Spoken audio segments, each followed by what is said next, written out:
Merci beaucoup de votre aimable invitation et de votre présence ce matin.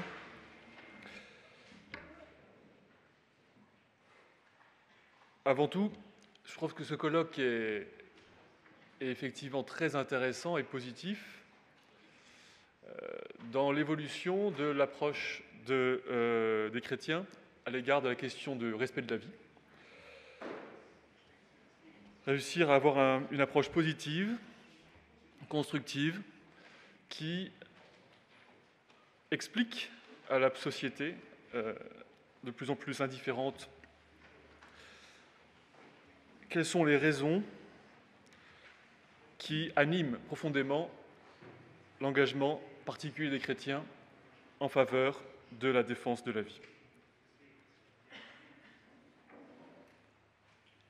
Donc moi je suis juriste à Strasbourg, je dirige une organisation non gouvernementale. J'ai fait un doctorat en droit avec un professeur spécialisé en bioéthique, professeur Memeto, sur le processus de formation de la norme en matière de bioéthique. C'est un doctorat qui étudie de façon comparée les rationalités juridiques, scientifiques et éthiques. À Strasbourg, au sein de l'ECLJ, qui est donc une organisation non gouvernementale, cette organisation travaille essentiellement sur les affaires de la Cour européenne des droits de l'homme. Et donc, à Strasbourg, nous essayons, autant que possible, d'influencer positivement la jurisprudence de la Cour de Strasbourg, en particulier sur les sujets de bioéthique, de respect de la vie.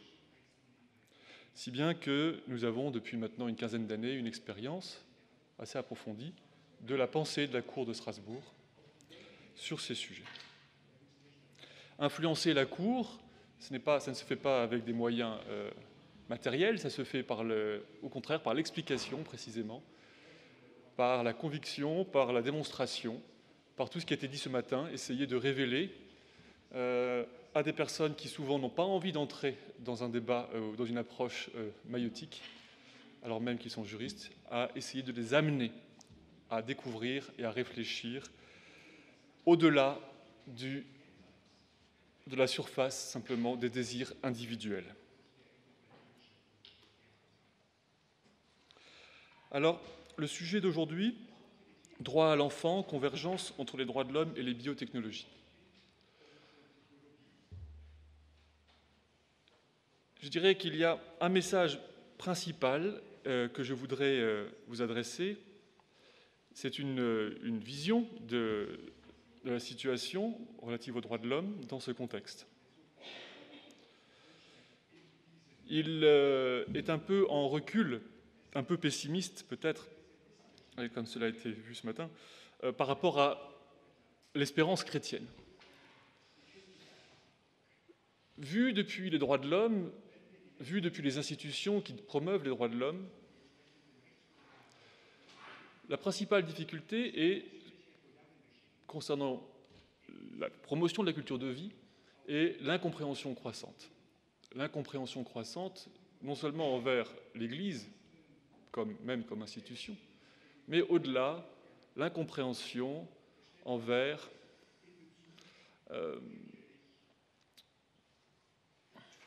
l'homme, sa véritable nature, sa dignité. Aveuglés que nous sommes par l'individualisme primaire. Cette incompréhension est croissante et s'ajoute à celle-ci une divergence croissante entre le magistère chrétien, la pensée chrétienne, mais qui est aussi un magistère, et la pensée des droits de l'homme, qui, de plus en plus, et j'insiste sur ce point, se constitue en magistère. Les droits de l'homme, et c'est là un élément essentiel de ce que je voulais vous dire ce matin, sont, de mon point de vue, un magistère qui se présente comme cohérent, complet, universel et contraignant.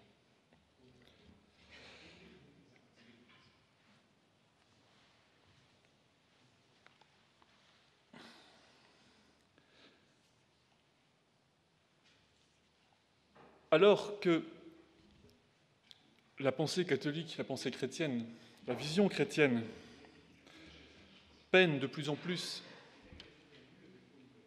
à intégrer certaines évolutions techniques qui, considérées comme moyens, sont jugées mauvais, les droits de l'homme, à l'opposé, de plus en plus, ont la capacité d'intégrer les évolutions techniques, notamment en matière de biotechnologie, comme la PMA, d'autres méthodes, y compris l'avortement, dans leur discours. Donc un élément essentiel, je pense, de la situation contemporaine, en particulier pour l'Église, c'est l'émergence, d'une part, d'un magistère moral cohérent, universel et alternatif au magistère de l'Église, sur la question du bien et ensuite implicitement sur la question de l'homme. Et deuxièmement, l'incapacité, vue du monde, de l'Église catholique à intégrer dans sa pensée positivement des évolutions technologiques qui sont perçues comme positives par le grand public, alors que les droits de l'homme, eux, ont la capacité d'intégrer ces évolutions technologiques dans leur doctrine, et plus encore, les droits de l'homme se nourrissent eux-mêmes des évolutions techniques comme moyen d'accomplissement, de réalisation des promesses portées par les droits de l'homme. Voilà les messages synthétisés en début d'intervention, parce que souvent il est préférable de dire dès le départ très clairement les quelques idées maîtresses, avant d'entrer dans le débat, dans le fil de la lecture, où on a plus de mal parfois à les distinguer. Donc si vous voulez bien, je vais commencer par exposer l'opposition croissante entre le magistère catholique et celui des droits de l'homme en matière de famille et d'enfants. Dans un premier temps, après la Seconde Guerre mondiale, les droits de l'homme étaient défendaient, protégeaient la famille contre l'État.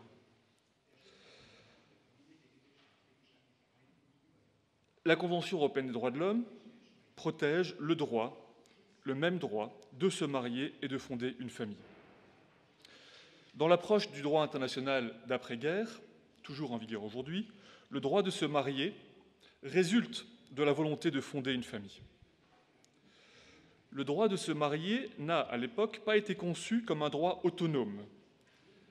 C'est la faculté de fonder une famille qui donne son sens au droit de se marier. Le droit de se marier est presque un accessoire à celui de fonder une famille. Il est un instrument à son service. Cela apparaît très clairement dans toutes les déclarations de droit dans lesquelles se marier et fonder une famille est un unique et même droit. Ainsi, l'article 16 de la Déclaration universelle des droits de l'homme indique qu'à partir de l'âge nubile, l'homme et la femme ont le droit de se marier et de fonder une famille. De même, la Convention européenne des droits de l'homme garantit à l'homme et à la femme, ensemble, le droit, le seul droit, unique, même droit, de se marier et de fonder une famille. De même, les pactes internationaux relatifs aux droits civils et politiques de 1966. Donc, au départ, dans la pensée d'après-guerre, le mariage et la famille sont un seul et même droit. Le mariage est le cadre juridique dans lequel s'exerce le droit de fonder une famille. Donc, le mariage est une institution au service de la famille. Tel que cela a été solennellement énoncé dans divers instruments internationaux, la famille est alors reconnue et protégée comme l'unité fondamentale de la société et le milieu naturel pour la croissance et le bien-être de tous ses membres, et en particulier des enfants. Tel que le dit, citation, donc, la Convention internationale des droits de l'enfant. La protection, en droit international, ne vise pas le couple, mais la famille, qui a le droit à la protection de la société et de l'État, selon la Déclaration universelle des droits de l'homme. Elle a ce droit aussi longtemps qu'elle a la responsabilité de l'entretien et de l'éducation d'enfants à charge, tel que le dit le Pacte international relatif aux droits économiques et sociaux. La reconnaissance et la protection accordées par la société au couple résultent en fait de sa contribution au bien commun par la fondation d'une famille et non pas de ses sentiments qui relèvent en fait de la vie privée. L'article 8 de la Convention européenne des droits de l'homme protège la famille constituée par le mariage et ou par les enfants. La Convention européenne des droits de l'homme protège la vie privée et familiale dans une même disposition, avec le domicile et la correspondance. Selon la jurisprudence traditionnelle de la Cour de Strasbourg, le droit au respect de la vie familiale présuppose l'existence d'une famille ou d'une relation potentielle qui aurait pu se développer, par exemple, entre un père naturel et un enfant né hors mariage. Dans sa jurisprudence traditionnelle, la Cour estimait que, à défaut de mariage, c'est l'existence d'un enfant qui était constitutive d'une vie familiale et donc d'une famille. Un couple non marié et sans enfant ne pouvait pas prétendre bénéficier de la protection accordée aux familles. Ce n'est plus le cas aujourd'hui. De même, dans la jurisprudence qu'on peut dire traditionnelle de la Cour européenne, il était clair qu'il n'existait pas de droit à l'enfant. La Cour a, à plusieurs reprises, affirmé que la Convention ne garantit pas un droit à la procréation.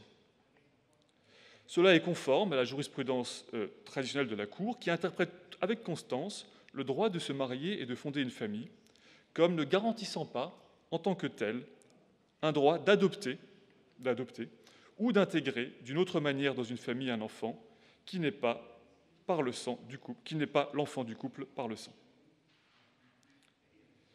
La Cour l'a donc rappelé à plusieurs reprises, le droit de procréer n'est pas garanti par la Convention.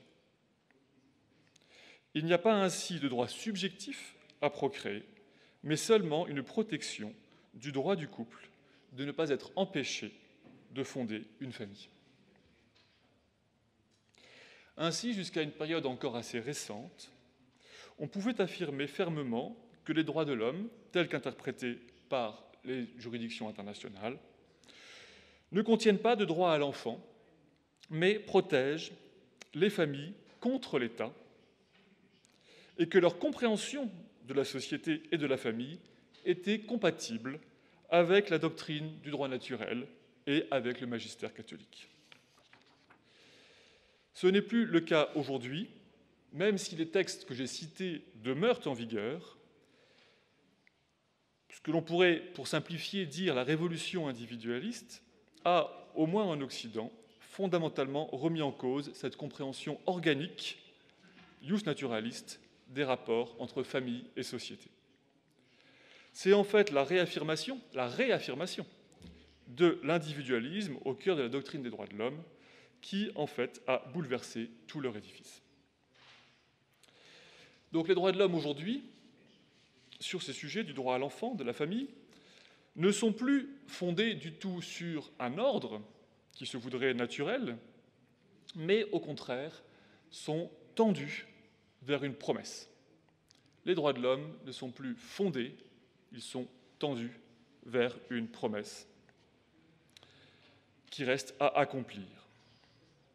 Dans une série d'arrêts de la Cour européenne, elle a déconstruit la conception première du droit de se marier et de fonder une famille. Maintenant, le mariage et la famille sont devenus indépendants l'un de l'autre. Deux droits distincts. On peut vouloir se marier, avoir le droit de se marier, sans vouloir fonder une famille. La famille est devenue non seulement indépendante, mais plus encore, elle est devenue indifférente à la capacité de fonder une famille, à l'altérité sexuelle et à la biologie, pour n'être plus qu'une entité relationnelle. La famille n'est plus qu'une entité relationnelle. La famille, donc, en droit de l'homme, n'est plus liée au mariage. Le mariage n'est qu'une forme parmi d'autres de vie familiale.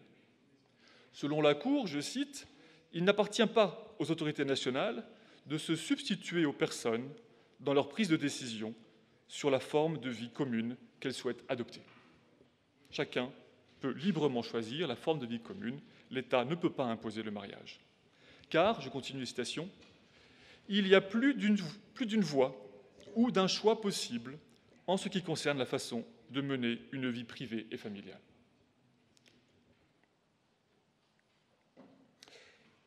S'agissant du droit à l'enfant, la Cour continue à dire qu'en tant que telle, la Convention ne contient pas de droit à l'enfant, en tant que telle, en elle-même. Cependant, dès lors que, en dehors de la Convention, par la loi, au moyen de l'adoption, par le commerce, au moyen de la GPA, ou par la technologie, au moyen de la PMA, il est possible de donner des enfants à ceux qui en veulent, toute entrave de la part de l'État doit alors être justifiée. L'État doit prouver la compatibilité des restrictions à l'accès à ces techniques, à ces contrats ou à l'adoption avec les droits de l'homme. Donc nous allons voir successivement l'adoption, la PMA et la GPA. Brièvement, ça reste assez superficiel, mais on va faire ça brièvement. Concernant l'adoption, avoir des enfants par la loi comme source d'enfants. La Cour a posé le principe de l'égalité a priori entre la filiation adoptive et la filiation biologique, et le principe de l'indifférence de la composition sexuelle des membres du couple adoptant, suivant en cela la logique de la substitution de la parentalité à la parenté. Pour prendre l'exemple d'un arrêt récent qui synthétise la position de la Cour, le 19 février 2013, dans un arrêt qui a été fortement discuté au sein de la Cour a condamné l'Autriche dans une affaire X et autres contre Autriche, mettant en cause l'impossibilité pour une femme d'adopter le fils que sa compagne a eu d'une union antérieure avec un homme. Car la loi autrichienne ne prévoit pas qu'un enfant puisse avoir deux mères. En l'espèce, le père de l'enfant a conservé des liens étroits avec son fils et ne souhaitait pas renoncer à ses droits parentaux pour céder la place à la nouvelle compagne de son ex-femme. Plutôt que de constater que l'enfant n'était pas adoptable, car ayant déjà un père et une mère, la Cour a établi le principe suivant lequel l'adoption des enfants du partenaire de même sexe doit être possible lorsqu'elle l'est au sein des couples de sexes différents. C'est sous le seul angle des droits des adultes en matière d'adoption et au seul prisme de l'égalité que la majorité des juges a tranché, passant totalement sous silence ou relativisant totalement les implications de la différence biologique dans le choix de l'adoption. La Cour a reproché au gouvernement autrichien de ne pas, je cite, « avoir présenté d'arguments précis, d'études scientifiques ou d'autres éléments de preuve susceptibles de démontrer que les familles homoparentales ne peuvent en aucun cas s'occuper convenablement d'un enfant. » De fait, c'était certainement demander une preuve impossible. De fait, la Cour a jugé que le gouvernement a été dans l'incapacité à établir qu'il serait préjudiciable pour un enfant d'être élevé par un couple homosexuel ou d'avoir légalement deux mères ou deux pères. la Cour estime qu'il n'y a pas d'argument scientifique démontrant qu'il est préjudiciable pour un enfant d'avoir deux pères ou deux mères, plutôt que de conserver sa filiation établie, en l'espèce, envers son père biologique et sa mère biologique. Cette conclusion est un principe, aujourd'hui juridique, qui s'applique aux 47 États membres du Conseil de l'Europe. Finalement, dans les faits, l'Autriche a été condamnée pour discrimination, car sa législation ne prévoit pas qu'un enfant puisse avoir deux pères ou deux mères, alors qu'elle prévoit qu'il peut avoir un père et une mère. Selon la Cour, cette différence est une discrimination parce qu'elle n'est pas justifiée par des arguments scientifiques, appréciés comme tels par la Cour. Deuxième moyen d'avoir des enfants, les enfants par la technique, la PMA. La Cour affirme que la Convention ne garantit pas de droit à l'enfant. Mais, en s'appuyant sur la notion de vie privée et familiale, la Cour a établi un droit, je cite, « au respect des décisions de devenir ou de ne pas devenir parent ». Je cite encore, « au respect de la décision de devenir parent génétique ».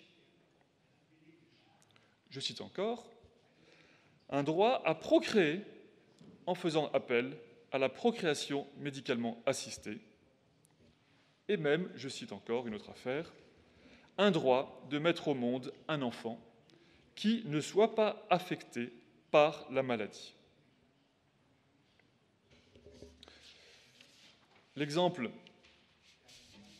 d'un arrêt récent qui synthétise la position de la Cour sur la PMA, l'arrêt Costa et Pavan contre Italie. Dans un arrêt rendu le 28 août 2012, Costa et Pavan contre Italie, la Cour européenne a considéré que, en interdisant aux couples porteurs sains d'une maladie génétique de recourir à la PMA et au DPI, alors même que le droit italien permet l'interruption médicale de grossesse, l'Italie avait, de fait, une législation incohérente et, par suite, porté atteinte au respect dû à la vie privée et familiale du couple requérant. Cet arrêt marque une étape importante dans l'émergence d'un droit à l'enfant sain, pour reprendre la citation de la Cour, c'est-à-dire en fait à l'eugénisme. Droit que la Cour qualifie, je cite, « droit des parents de mettre au monde un enfant qui ne soit pas affecté par la maladie dont ils sont porteurs sains ». Fin de citation. La Cour a estimé que le désir de requérant de procréer un enfant non affectés par la maladie dont ils sont porteurs sains, et de recourir, et c'est une citation, pour se faire à la PMA et au DPI, relève de la protection accordée par la Convention à la vie privée et familiale. À cet égard, il importe de souligner que, traditionnellement, l'article 8 de la Convention, qui protège la vie privée et familiale, avait essentiellement pour objet de protéger les individus contre les ingérences arbitraires dont les autorités publiques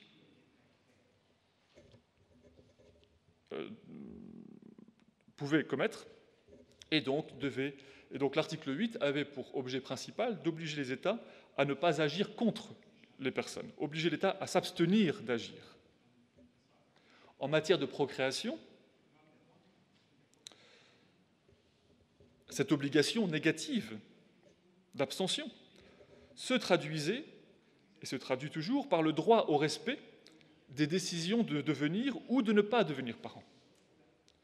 Concrètement, selon cette approche négative, l'État ne doit pas forcer la volonté des parents, par exemple en faisant procéder à des contraceptions, des stérilisations ou des avortements forcés. Ainsi, toute ingérence de l'État visant à contraindre la décision d'un couple de devenir ou de ne pas devenir parent doit être motivée par des raisons réellement impérieuses pour la rendre compatible avec la Convention. Ça, c'est l'approche négative. limitative de l'action de l'État. L'approche, on va dire, première, la première interprétation historique de l'article 8 de la Convention. Or, avec cet arrêt Costa et Pavant, la Cour a ajouté, a franchi un pas, puisqu'elle a considéré que le droit au respect de la vie privée familiale engendrait des obligations, cette fois-ci, non plus seulement positives, mais également négatives, mais également positives en matière de procréation. Et que, en particulier, pour assurer le respect effectif de ce droit, l'État italien aurait dû permettre aux requérants l'accès aux techniques de PMA et de DPI. Ce faisant, la Cour a élargi de manière décisive la portée de l'article 8 de la Convention, en estimant que le désir, je cite entre guillemets, le désir, éprouvé par le couple de recourir à la PMA et au DPI pour ne pas donner naissance à un enfant malade entre dans le champ de la Convention, en vertu même, et c'est là où c'est important, en vertu même de la Convention.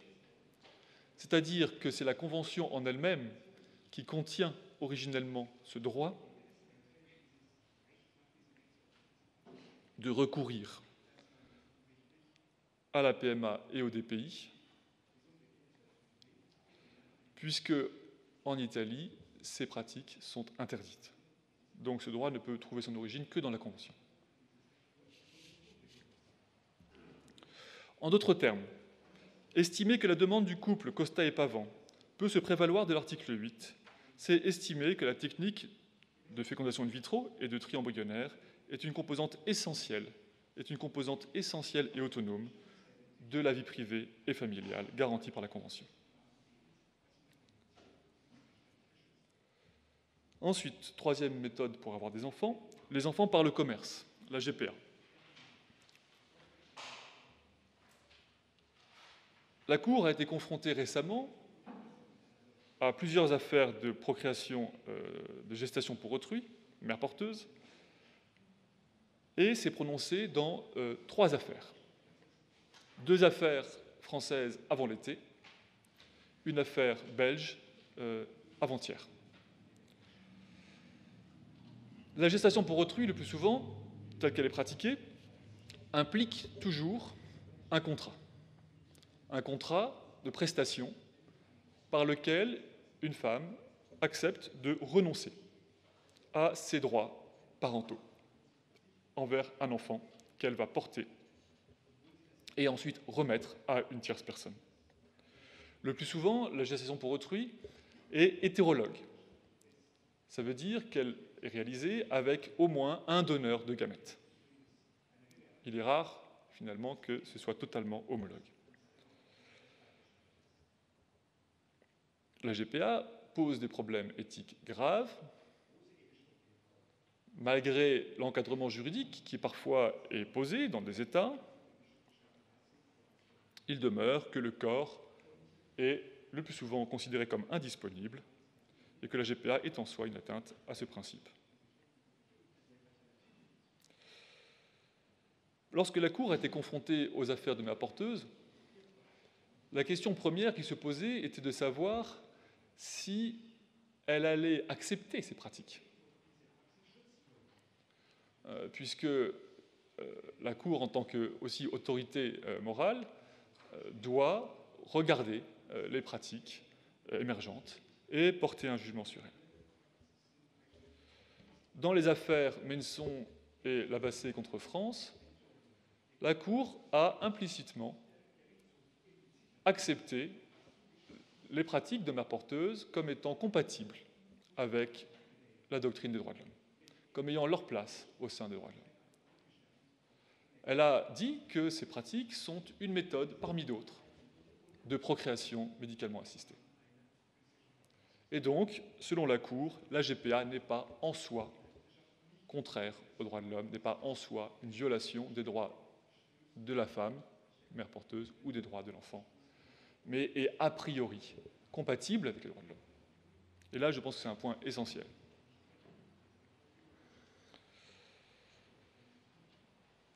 Ensuite, autre enseignement, le désir d'avoir un enfant de la part du parent commanditaire qui n'est pas le parent biologique. La relation entre l'enfant et le parent commanditaire non biologique est considérée par la Cour comme une relation qui entre dans le champ de la vie familiale. Et donc, il existe, selon la Cour, une vie familiale entre l'enfant et l'adulte commanditaire non biologique, non parent biologique, alors même que l'enfant et cet adulte ont pour seule relation la volonté unilatérale de l'adulte d'être responsable, d'être le parent de l'enfant. En revanche, à aucun moment dans ces arrêts, il n'est question du ou des parents biologiques, fournisseurs des gamètes, ou de la mère porteuse, qui sont totalement exclus de la relation familiale. Donc on voit bien une reconstruction complète de la notion de famille et de vie familiale, telle que reconnue par le droit, en fonction de la seule volonté unilatérale des adultes. Volonté unilatérale exprimée dans le contrat de gestation pour autrui. Donc c'est proprement le contrat de gestation pour autrui qui crée la relation familiale et qui crée même, du coup, la famille protégée par la Convention européenne des droits de l'homme à présent et par la Cour de Strasbourg. Protégée et consacrée, puisque du coup la Cour de Strasbourg consacre la qualité de vie familiale de cette relation. Donc le projet parental suffit pour constituer la famille, quel que soit son mode d'accomplissement.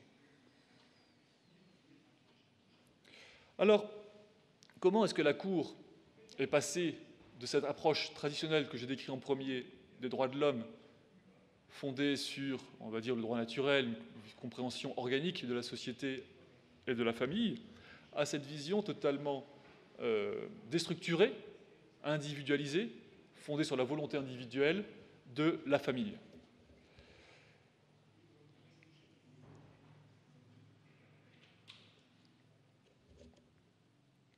L'élément central, et naturellement, c'est le changement qui a été rappelé par le cardinal Cottier ce matin, de référentiel des droits de l'homme. Les droits de l'homme ne sont plus tellement les droits de l'homme, mais bien plus les droits de l'individu.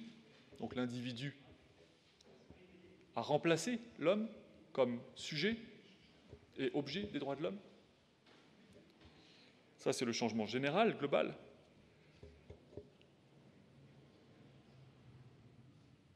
Comme si l'homme était un objet insaisissable, inconnaissable.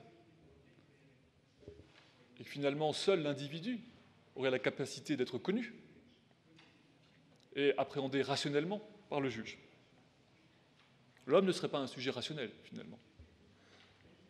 En tout cas, il ne serait pas réel. De même, pour la Cour, les arguments, les motifs moraux ou éthiques ne sont pas des arguments qui emportent la conviction, qui emportent la décision, à eux seuls. Dans toutes ces affaires, et l'exemple de l'adoption contre l'Autriche est clair, la Cour les juges entendent chercher toujours le fait scientifique pour se prononcer. Tout ce qui est relationnel, tout ce qui est humain, tout ce qui semble dépendre de la nature, tout ce qui ne serait pas le fruit direct d'une volonté explicite est relativisé. Ainsi, la Cour estime que le choix, par exemple, du législateur français d'interdire les mères porteuses n'est qu'un choix d'éthique parmi d'autres, totalement relatif. Et à l'appui de cette affirmation, la Cour, effectivement, introduit le droit comparé et montre que d'autres pays ont fait autrement. Et donc, le choix du législateur est relatif. Interdire d'ordre public les mères porteuses est un choix relatif, subjectif, qui ne vaut pas plus que la subjectivité du législateur et qui, en tout cas, ne peut pas s'imposer à la seule réalité connue par le juge, à savoir l'enfant qui existe et les adultes. La morale, l'éthique n'a pas de réalité pour le juge. Ce sont des points de vue relatifs, changeants d'un pays à l'autre. Et donc, c'est toujours dans cette quête de réalité que la Cour va déployer son argumentation. Lorsque la Cour dit qu'il n'y a pas d'argument scientifique qui démontre qu'il est préférable pour un enfant d'avoir une filiation à l'égard de ses parents biologiques plutôt qu'une filiation artificielle, légale, fictive d'adoption, eh bien, elle, encore une fois, recherche finalement toujours dans le fait scientifique, dans la réalité, la base solide de son argumentation. Et en cela, la Cour met, non pas à égalité, mais fait prévaloir, souvent, l'exception sur le principe, dans son approche. Précisément parce que, en droit, l'usage est de poser un principe fondateur. Principe de dignité, par exemple. Respect de la vie. Et ensuite, le droit, qui est pratique, va introduire éventuellement des exceptions. Mais la hiérarchie, principe qui pose l'ordre moral, et exception, qui doivent être interprétées à l'aune du principe, structure la pensée juridique et la pensée morale, qui vise à une action pratique.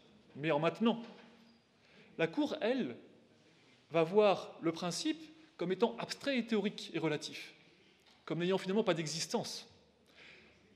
En vrai, la seule chose qui existe, c'est l'exception, puisque c'est elle seule qui est pratiquée. Donc la Cour mettra de côté le principe, ne le regardera presque pas, ou verra simplement en ce principe l'adhésion que le peuple, que l'opinion publique a à son égard, et mesurera la réalité du principe uniquement en fonction de l'adhésion sociale. C'est dans l'adhésion sociale qu'elle verra une réalité dans le principe. Réalité évolutive, sociologique. Alors que l'exception est le lieu de la mise en œuvre concrète du droit. Et c'est ça que la Cour va considérer. Et c'est souvent donc l'exception qui, dans l'appréciation de la Cour, va primer sur le principe. Et donc il y a très clairement un refus d'une approche principielle et une approche totalement proportionnaliste au cas par cas. Ensuite, la Cour, parce qu'elle a pour objet de protéger les personnes, les droits individuels, les droits subjectifs, la Cour regarde la volonté et le désir de la personne, le désir de s'exprimer, le désir de se marier, le désir de s'associer, le désir de prier. Elle considère ce désir. Et c'est ce désir-là, c'est l'accomplissement de ce désir que la Cour a pour mission de protéger et de garantir. Elle ne porte pas de jugement sur la modalité d'accomplissement du désir, dès lors que cette modalité existe. Et donc la Cour va juger, va concentrer son jugement sur la finalité, sur le désir de la personne, par exemple avoir un enfant, bien plus que sur la modalité, la technique utilisée à cette fin. Alors, voyons maintenant un peu la dynamique entre les droits de l'homme et les progrès technologiques. Mais avant, un petit mot sur la divergence entre droits de l'homme et le magistère. En matière de PMA, comme de contraception, la disponibilité des techniques rend difficile le respect du magistère. C'est l'existence des techniques qui rend difficile. Il en est de même dans bien d'autres domaines, par exemple la chasteté, où on sait bien que l'irruption d'Internet a rendu beaucoup plus difficile pour un certain nombre de personnes le respect de la chasteté. Ce n'est pas tant la difficulté de respecter le magistère qui pose problème fondamentalement. Ce n'est pas nouveau. Le problème pourrait être perçu comme étant le fait que le magistère lui-même semble être en décalage avec des progrès techniques, comme si le magistère n'était pas capable de s'adapter à l'évolution des techniques. Ce qui en ferait un magistère non seulement conservateur, mais aussi réactionnaire au sens premier du terme. Je suis convaincu que cette idée que l'Église serait réactionnaire face aux progrès techniques, en particulier parce que ces progrès dénatureraient la création, est totalement fausse. Ce qui est vrai, en revanche, c'est que l'Église continue à porter un jugement moral non seulement sur l'intention des actes, sur la finalité des techniques, mais aussi sur la technique elle-même, sur le moyen. Pour l'Église, la fin, même très bonne, comme avoir un enfant, ne peut pas justifier un moyen comme le DPI. Ce n'est pas le cas des droits de l'homme, qui visent essentiellement la fin. Ainsi, l'Église n'a pas la capacité, ne peut pas intégrer positivement certaines évolutions techniques et sociétales, comme on dit, dans son enseignement, alors même que ces évolutions sont perçues par l'opinion publique comme des progrès, parce que ces évolutions viseraient un bien, satisfaire un désir d'enfant, accroître la tolérance, réduire ou éviter les souffrances. À l'inverse, les droits de l'homme ont, eux, la capacité d'intégrer les progrès technologiques et sociétaux dans leur doctrine. Plus encore, et c'est là où c'est essentiel, les droits de l'homme se nourrissent dans leur développement des progrès technologiques et sociaux. Car ces droits, ces progrès, accomplissent les promesses des droits de l'homme. Il y a là une différence fondamentale entre le magistère de l'Église et celui alternatif des droits de l'homme. La convergence maintenant entre les droits de l'homme et les biotechnologies. Avant même d'être une tentative visant à protéger l'homme contre l'État, le mouvement qui a pensé les droits de l'homme et abouti à la rédaction d'instruments nationaux et internationaux comme la Convention européenne des droits de l'homme, ce mouvement a tout d'abord été un effort visant à définir l'homme comme un être doté de capacités spécifiques. Ces capacités, penser, parler, prier, posséder, déterminent l'homme, le distinguent du reste du monde animal et en manifestent, voire en constituent pour certains, la dignité. La protection de l'homme et de sa dignité se réalise concrètement par la protection de ses capacités spécifiques, ce qui constitue ses droits naturels inaliénables. Les droits de l'homme sont une tentative de définition objectivée de ce qui, en l'homme, mérite d'être protégé et donc de ce qui le définit. Ainsi, en déterminant les droits de l'homme, c'est l'homme lui-même qui est défini de façon implicite. Puisque les droits de l'homme expriment une définition de l'homme, les changements de la substance de ces droits modifient rétrospectivement l'anthropologie soutenant les droits de l'homme. Les droits de l'homme visaient initialement les capacités ou qualités inhérentes de l'homme, c'est-à-dire celles qui sont inscrites dans la personne dès la naissance. Or, autant les instruments techniques, comme les médias ou les véhicules, facilitent et étendent l'exercice de ces capacités naturelles inhérentes, autant, à l'inverse, les biotechnologies ajoutent à l'homme de nouvelles capacités qui ne sont pas inhérentes, mais qui contribuent néanmoins à le redéfinir selon une nature modifiée. Les progrès des biotechnologies, en changeant l'homme, font ainsi progresser ses droits. En retour, le droit, comme outil de représentation et d'organisation sociale, est en mesure d'intégrer l'artifice scientifique dans la conception anthropologique contemporaine. Le droit est un intégrateur. L'homme définit les droits de l'homme, lesquels redéfinissent en retour un homme augmenté par l'évolution des mœurs et des techniques, et ainsi de suite. Ce raisonnement circulaire et ascensionnel peut se développer dans une cohérence tirée du caractère équivoque des notions de dignité et de liberté humaine qui sont à la base du discours des droits de l'homme. Non seulement les biotechnologies influencent le contenu des droits de l'homme, mais plus encore, biotechnologie et droits de l'homme convergent dans une dynamique commune orientée vers l'amélioration de la condition humaine.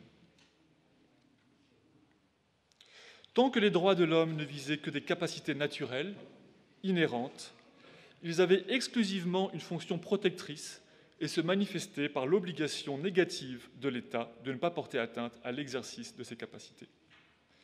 Mais dès lors que les droits de l'homme intègrent des capacités nouvelles, non inhérentes, ils acquièrent alors une fonction non plus protectrice, mais d'amélioration de la condition humaine qui s'intègre dans la logique, elle aussi nouvelle, des obligations positives de l'État de faciliter l'exercice effectif de ses capacités et de ses droits.